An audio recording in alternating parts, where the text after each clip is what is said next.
Hey there, you looking kinda cute. Please consider subscribing and check out our Patreon for more. Enjoy the video. I knew that no matter how I felt, I was loved no matter what I wore or how I looked. I reached out and hugged my dad. Carol felt some worry starting to show. It had been 2 hours since Russ's mom had left with him, and she knew she had put him in trouble again. It's not really her fault. She hadn't made him do anything. He would have never gotten into that outfit if he wasn't so up and down. Russ was just a good person with one small flaw. She had his trust. Oh no, she felt sorry for getting him in trouble all the time, but it did happen. On the plus side, she didn't think his mom was mad. Moms could be tough, though. They might look happy on the outside, but be raging flames on the inside. The worst part was that she didn't know how bad things were for her. God, why hadn't he called? Maybe she should call him. Nope, not a good idea. Why bring up the person who started it all again? Russ looked at himself in the mirror once more. It was all so strange. How could he look that much like a girl? Why hadn't he taken off his clothes and put on his normal ones? Did he really enjoy looking and feeling like a girl? To be honest, yes, he did. He wasn't sure he wanted to admit that to himself. The whole thing was like a Twilight Zone episode. This is what Carol told him to do, and then being told that his dad had lived as a woman for an entire summer. He was still struggling with this fact. His dad had been a woman. No one else in the world he respected more. Some guys complained about their dads all the time. His dad had always been there for him. Even when he was being punished, he knew his father was doing it out of love. When he was younger, his dad would play baseball with him and the other kids from the neighborhood. His dad was there for all of his basketball games in middle school. He tried to join the band in high school, and his dad attended every concert. He was thrilled to get a part in the school play, and his dad was there on opening night, always telling him to follow his dreams with all his heart and do his best. That's why the thought of his dad seeing him dressed like this scared him. He felt he might be breaking his promise, but his dad had always been there for him once again. "You're still making it hard for me to remember that you're my son," his mother said from the front door. "You look really pretty." I wasn't sure whether to smile or blush. I'm also having a tough time with it. Some parts of me tell me I shouldn't do this. Guys don't dress up as girls all the time. But another part said it wasn't a big deal. Mom came up behind me, wrapped her arms around my waist, and rested her chin on my shoulder. "Tell me what's wrong with what you see in that mirror. I only see a mom loving her kid. What's wrong with that?" We stayed there for a few more minutes, and I finally cracked a smile. "I like you. I always thought I looked more like my mom than my dad, but now I know for sure." The resemblance was so strange. I looked like my mom when she was a teenager. That might be why I feel so pretty. "Being nice will get you everywhere, my dear," my mom said as she turned me around and took hold of my hands. "But I do need to ask you some questions. Do you believe what your dad said? We didn't try to hide it from you. We just didn't think it was necessary to let you know." "I have to tell you, Mom, it still scares me a bit." "Okay, so this whole experience has shaken me up a bit." She led me to the bed and sat me on the edge while holding my hand. "Now, tell me, which scares you more, your dad's story or the way you look?" "Both." I wasn't sure what to say. I'm not sure what I'm supposed to do. Should I be mad at Carol for getting me into another mess? But what mess? No one is mad. You and Dad aren't even shocked. My mom squeezed my hands. "It's important to remember that we've been through this before. Your dad wasn't telling you that he was very lost and had a hard time adjusting. We even talked about things like this before we got married. We talked about how we would treat our children if one of them ever behaved in a feminine way. I know this was just a silly test before you say anything. But even if it's not, know this, we will always love and support you." As she hugged me, she asked, "Tell me the truth about how you feel about looking girly. Are you happy with your appearance?" I thought she deserved the truth, just like I had gotten it from my dad. "Yes, Mom, I do. I mean, it's hard for me to accept. I do like how I look. I like how the clothes make me feel. Is there something wrong with me?" "No, honey, not at all. You're not sick. Everyone has doubts about their identity from time to time, sometimes even what gender they are, especially when you're that age. Just remember that it's a part of growing up." "But isn't it wrong that I like this? Boys aren't supposed to be pretty. They certainly shouldn't like dressing as a girl, I complained. Mom told me, I thought you were smarter than that. Is there an order book about being a guy? When was the law made that said guys couldn't do anything even slightly girly? Are you going to let an unknown they dictate your life? Or are you brave enough to do some self-discovery? She got up and looked at me. Life is already hard enough without letting someone else add their own small set of rules. Part of the happiness in life is trying out new ideas and experiences, and then deciding what to take from what you've learned to make your life better. That's what your dad and I both learned that summer. I asked Dad if he liked being a woman. Yes, I did. I didn't know he was standing at the entrance. I liked everything about it except having my eyebrows plucked. It hurt a lot. I still have nightmares about it. That made me smile. We want you to understand, son. Don't be afraid of how you feel. Also, don't let anyone tell you how you should feel. Everything they said made sense. They had been teaching me this all my life. I had never thought about this particular case study. Then I had a sudden thought and asked aloud, Can I do this again? Mom just looked at Dad with that little smile she has when she knows something. Tell you what, you could call Carol and ask if she has more clothes. Someone can lend you something and let you be a girl for a few days. Try it out. It might be good for you. Are you sure? Yes, of course. Also, Carol is probably going crazy not knowing what happened to you. This is too much for me. I'm going to have a stroke. Carol kept thinking in her mind. She needed to call now. Then his parents might be so mad that he can't call her. Someone who is bad. That's what they'll think of her. I messed up almost everything. As soon as she touched the receiver, her phone rang. She let out a shocked gasp as she jerked her hand away. A quick look at the caller ID didn't really help her feel better. It was Russ. She hesitantly picked up the phone. Hey there. It's me. Carol. Okay, are we still friends? For a moment, I took the phone away from my ear. What the heck are you talking about? I inquired. A few times, Carol has been known to stir the pot. I'm talking about being grounded. What I mean is not being allowed to ever see you again. That's what I mean. I didn't understand. When did all of this happen? Please stop playing with me. Her voice was tense, I could tell. I've been sitting here while the axe falls. Tell me how bad things are, who you are, and what the hell you're making fun of. It took me a moment to regain control. I'm sorry, I said while laughing. You really should be punished for getting me into another mess. I'm going to let you off the hook, though. There's no trouble, not for you or me. Do you mean it? Carol's voice was filled with relief. Really? Your mom wasn't mad? I thought it might have been a trick. Nope. She was fine with everything. She was the same way when she saw you. But I thought I was going to have a heart attack. Your dad didn't freak out when he saw you? I could hear how shocked she was. I thought he was going to lose it and do something crazy at first, but he didn't. Not a single blink. He even told me I was pretty cute. I did not believe I should share the story of my dad with her. It was likely something best to keep within the family. I really don't believe it. I'm not sure what to say. That was the first time. In fact, they told me I could be a girl even longer. Hold on a second. What do you mean? Carol was not sure what to do. For a few days, they'll let me be a girl, to find out what it is like. That is, if I can take a few more clothes from you. I might almost hear her jaw drop. Or maybe it was her brain going off. Don't move, don't move. This makes no sense to me. Let us go back to the start. Do you mean to say that you like dresses? I began to laugh again. Yep. You really enjoy being a boy, so you want to try being a girl for a few days. Yep. You also want me to help you. I said, of course. What do I know about girls?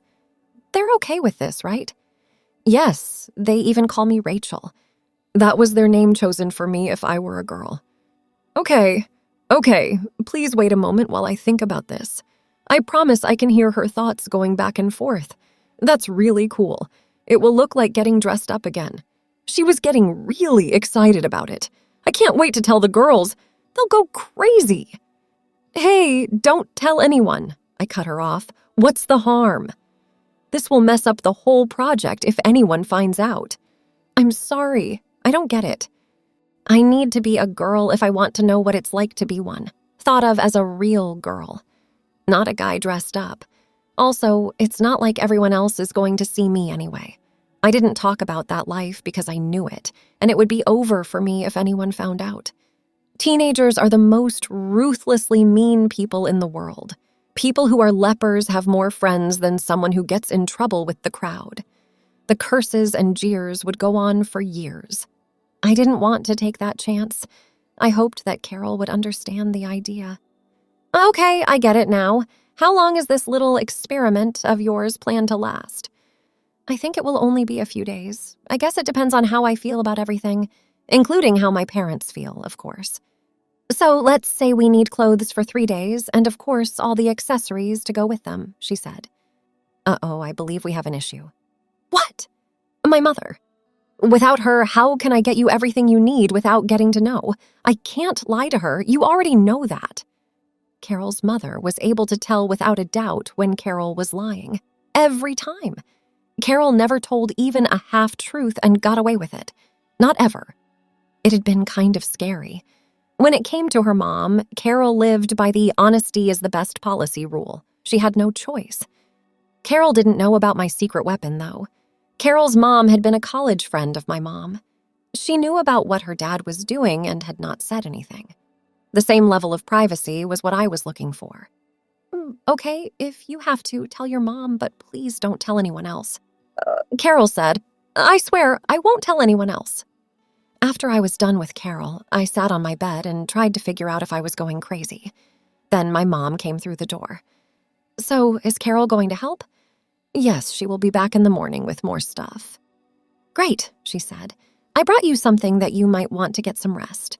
She handed me a set of yellow satin underwear. Just the waist of the shorts is stretchy and the top is a sweater. There was lace across the chest and up the arms. You should keep your pants on and maybe your bra if you choose, but it might not feel good for you to try to wear a bra to bed. What else did I bring you? Some cotton and makeup removal pads. You shouldn't go to sleep with your makeup on. I had forgotten that I was even wearing makeup. Your skin and pillowcase will get hurt. Just do what it says on the bottle. That's when I wrote the first line of what would become a whole new word list for me. Mom, could you open my zip?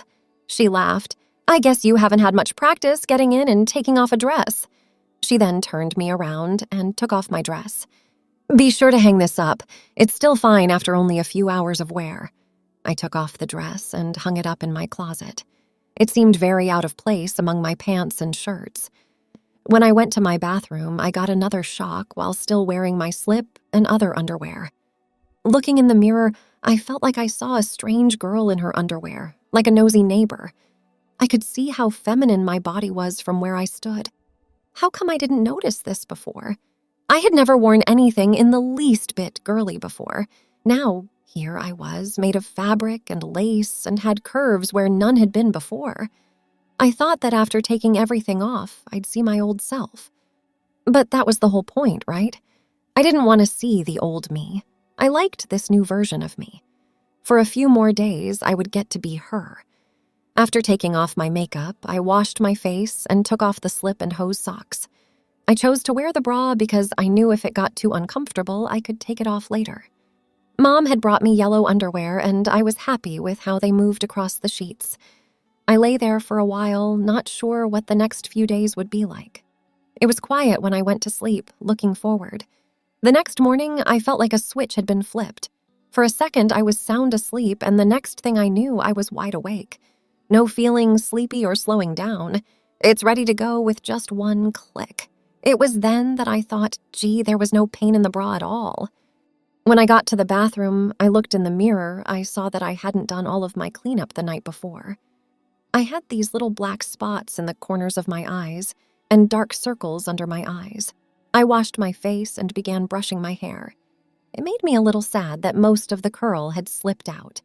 But I did brush my bangs back and styled my hair in a ponytail, this time much higher on my head.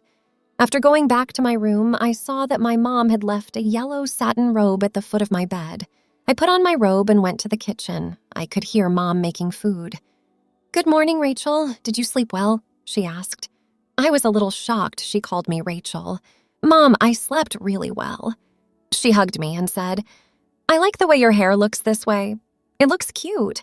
I'll just have to get used to some things. One of them is being cute.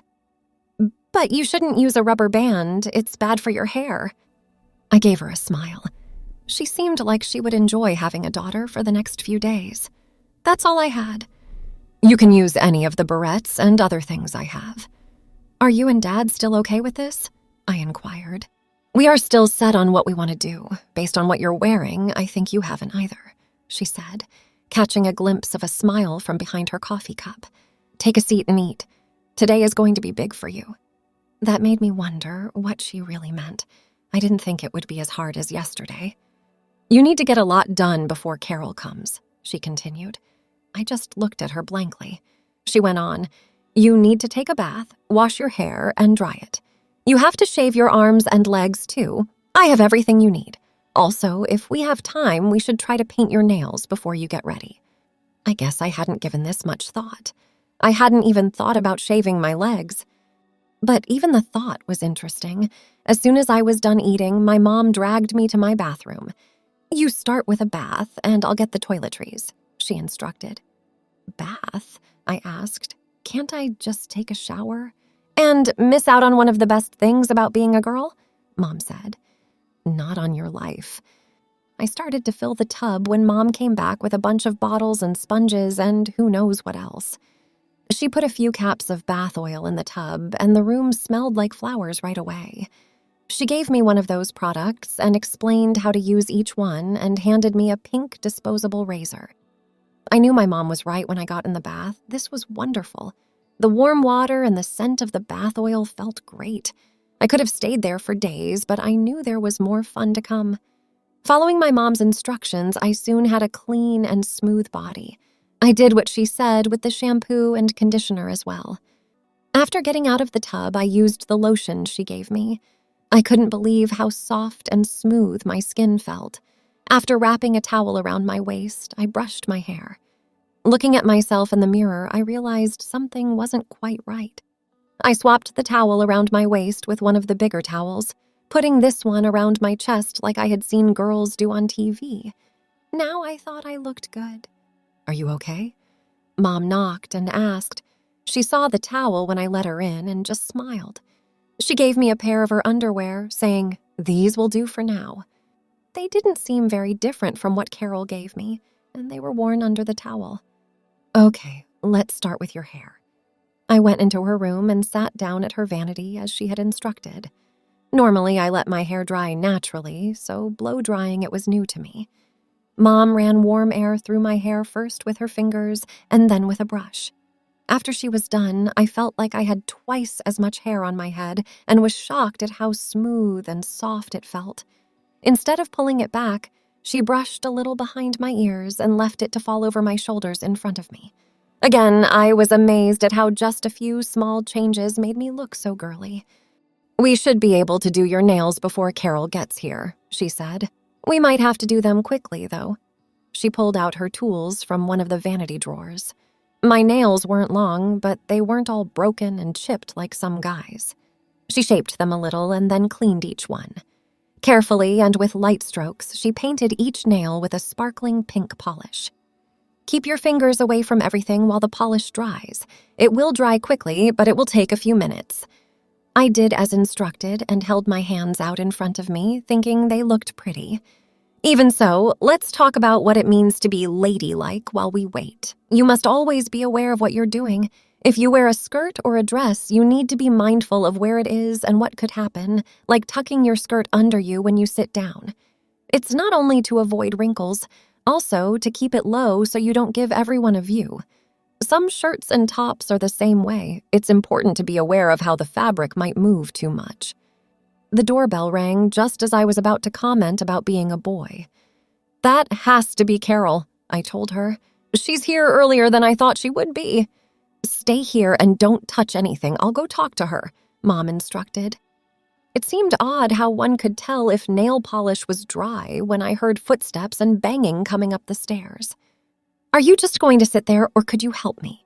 Carol grunted as she entered the room with a bag about the size of a steamer trunk. I can't. My nails aren't dry, I said, feeling a bit silly. What a shame! You're going to be one of those girls who says, I can't do anything because I might break a nail. Stop it, Carol exclaimed. It's okay, Mom reassured Carol, carrying another bag almost as big as the one Carol brought in. Her only job right now is to do what I told her. What did you bring? We only need a few clothes. That's what I told my mom, but she insisted we need options. And next thing I know, she's throwing things into a suitcase. She also said something about the apple not falling far from the tree. No idea what that means. Mom and I exchanged glances, understanding what Carol's mom was implying. Carol then said, She wants to see you. She didn't get to see you yesterday. When I told her about your experiment, she said she wanted to meet Rachel. I'm sorry, I couldn't help it. The thought of walking around in public made me cringe. Well, we'll deal with that when it comes up, Mom said. First, we need to dress you. Let's see what we have. For the next 15 or 20 minutes, Carol and her mom sorted through the items in the bags. Occasionally, they would turn to show me something or gauge my reaction. Most of the time, they just ignored me. I felt like a real-life Barbie doll. Eventually, I had enough. Hey there, remember me, the one sitting in a towel? Could you give me something to wear? I exclaimed. Oops, Mom said, realizing her oversight. Carol, can you fetch Rachel a bra while I check her nail polish? Mom examined my hands and told me to press 2 nails together. Is there stickiness? She asked. When I shook my head no, she said, Good. Carol handed me a bra similar to the one I wore the previous day, but with padded cups. She showed me how to hook it around my waist and then pull the straps over my shoulders. Snap! Ouch! I yelped, startled by the sudden snap. My nail snapped. Oh no, I still had a lot to learn. This was going to be an interesting day. Thanks for watching. Be sure to check out Patreon for a lot more content and early access to YouTube videos.